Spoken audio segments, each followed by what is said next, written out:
Hi, I'm Rob from HopZine. Thanks for joining me for another video beer review. This time we've got 2 cans of beer from Donzoko in Newcastle. We've got the Diamant single hop Pilsner at 4.7% ABV. And then we've got Fleur, full stop, Fleur, which is a collab with Rigg Furrow, which are another brew from, northeast. They're kind of heading towards like Alnwick, so in like Northumberland. But they're like a proper true farmhouse brewery, and I've heard great things about them. I've had a couple of beers. I had like a Keller beer and like a Belgian Pale Ale, which I'm kind of expecting this is. As it says, it's a Pale Bière in the kind of French stroke Flemish spelling, with Jasmin, 4.8, as Rigg Furrow.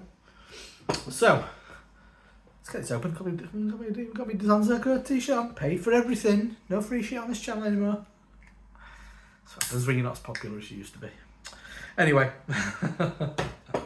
right, yeah, it's Sunday afternoon. I thought, I'm going to watch some telly, and I'm going to drink a couple of Donzoko beers. So I thought, why the hell not do a little double review? So, beer in the glass, as you'd expect. Donzoko, primarily initially known for lagers. A lot of their output is still lager. Great stuff. Love their taproom, absolutely fantastic. Can't wait to go back. But this Diamant, a German hop. They say it's a derivative of the land variety of Spalt, which is another German hop. Not one I'm that familiar with. Lovely, very very fine carbonation. A lovely pure white foam on top, but colour wise, a very clear golden, pale golden beer. So swirl and sniff. Let's check out the aroma. Yeah, nice. I'm just really, I'm drinking a lot of lager these days when I can, because I'm always forced to drink IPA. What the fuck am I saying? Yeah, that's lovely. There's a real kind of, it's not, do you know the kind of the non-milky side of milk? There's a certain, I can't say it better than that. Water biscuits, I guess you get that bit of that crackery malt thing going on. Some honeydew melon, is that the big yellow one?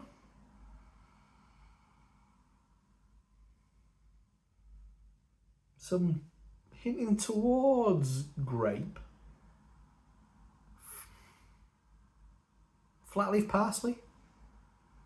Something slightly celery. It's very clean. Crisp, it's lager. Oh, I don't know. Should be pretty disappointing if you want a nice sharp kind of aroma to it like it has. But it's got a creaminess to it. That's why I'm going towards this kind of Jacob's cracker, water biscuit, non-milky milk. Maybe it's that kind of, I don't know, I don't fucking know what it is. Anyway, let's dive in. Cheers. I can't wait to do some supping of this lovely lager. I wish I was in Donzoko's taproom.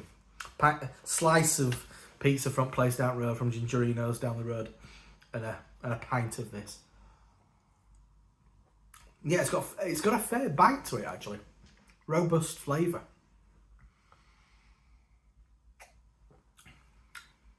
And it's lemon, lime, very herbaceous. Yeah, kind of flat leaf parsley.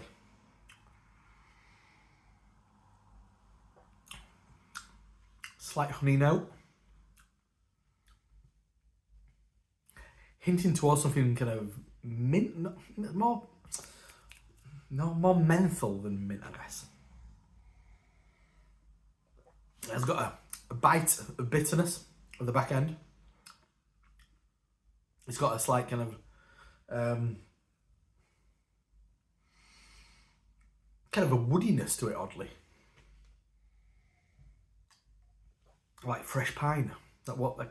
Tastes like what fresh pine smells like. There's a tang. There's a real tang which lingers really right at the back of the throat. Drying.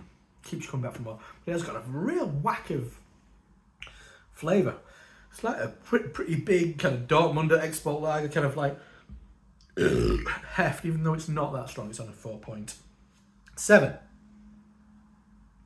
That's lovely. I said full flavoured. Single hop Diamant dry hopped lager. Dry hopped, is it? Single hopped lager. 4.7% ABV. Lovely stuff. Next up, we've got my Smod glass. Kind of farmhousey in it, I guess. We've got Fleur, a pale beer with Jasmin. Not the biggest Jasmin expert in the world ever. 4.8, and it's Rigg Furrow is collaboration. There we go, a lovely crack on it. These what size are these cans? They're 500s. Like 500s, a bit bigger, aren't they? Lager in a 500 can, that's what it's all about. Yeah, I really like Donzoko's beers. Nice, really clean, crisp beers. That's what I was in the mood for today. As you can see there, I'm getting less haze through as I'm getting a bit of light coming in on the colour. It's a kind of a, I'm getting buttercup. Do you know what I mean? It's got that really put buttercup on each chin. It shows you if you like butter, whatever. Yeah, kind of like acacia honey, kind of that kind of pale golden beer.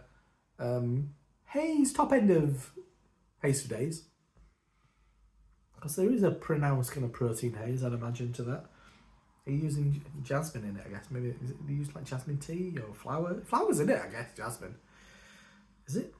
Yeah, I think it is. I'm gonna stick by that. So the head, lovely, frothy top. They're quite bubbly on the other one. I didn't remark on the head on the other one, but quite bubbly. Anyway, swirl and sniff. Let's check out the aroma. Oh yeah, that's lovely. Yeah, really delicate, subtly floral, bit of honeysuckle. When I think of jasmine rice, and I am getting a kind of a ricey note. Yeah, rice straight out. I have a rice cooker because I'm a twat. No, it makes better rice. Just does. Less fucking around. Apart from all the washing, you gotta rinse rice like a bastard when you put it in a rice cooker. Anyway, that's my experience with jasmine, I guess. That's me justifying my waffle. Yeah, it's a subtle. What else do they make jasmine from? You make tea, do you? It's not Earl Grey, is it? So again, there's subtle, sweet, floral aromas. Kind of slightly musty tea, kind of Earl Grey-esque kind of thing. Slight hint of elderflower. That's about it. Maybe a slight gooseberry note. It smells really nice and really soft and inviting. So let's dive in. Cheers. It smells like spring, even though we're in the depths of winter. That's lovely. So much flavour for 4 point something. 4.8. It's very clean. It's got lovely spikes running through it. Spikes of bitterness running through it. Not big old whack. The initial one. A big old fucking whack of bitterness right in the throat. This kind of dances around a little bit.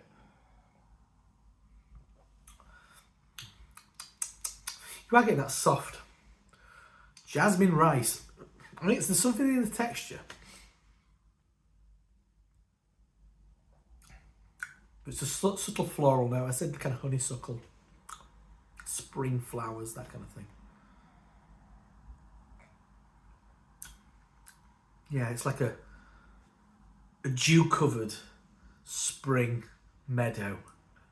That's a lot of bollocks. It's really drinkable. It keeps coming back with this. It's like a little sweetness from. I know it's not literally. I know elderflower's not actually sweet, but it's that. It's like vanilla. Vanilla's not sweet. It's the fragrance of those things. Subtle, but it's a sweet aroma. And that retro nasal quality of that brings that out. And I get a little bit of lemon. I get a hint of gooseberry. Once again, it's that kind of slightly herbaceous note. It's very clean, subtle flavours. Floral, slightly sweet. Now bitter, a lingering bitterness, which is slightly like get a bit of hairspray in the back of your throat. Both are massively drinkable, crisp, clean quaffable ales, just a real treat. So that is Donzoko's Diamant, and secondly, the Fleur. Rigg Furrow, I mean Rigg Fleur, because do you know Ric Flair, wrestler? His real name's Fleur. I think it's spelled like that. And I'm really tempted to woo, but my fucking neighbour's going to think I'm a lunatic and I'd look like a mega twat. So I'm not going to do that. But just for you to know, I would. If I was less less insecure, I'd give you a good old woo from the nature bar, but I'm not going to. But these two lovely beers, quaffable, beautifully made, crisp, refined beers. I'm going to touch farewell with a drink of both. No, I'm not really. I think I'm going to go with this. I really like this. So, I'm Rob from HopZine, and I'll see you next time. Cheers.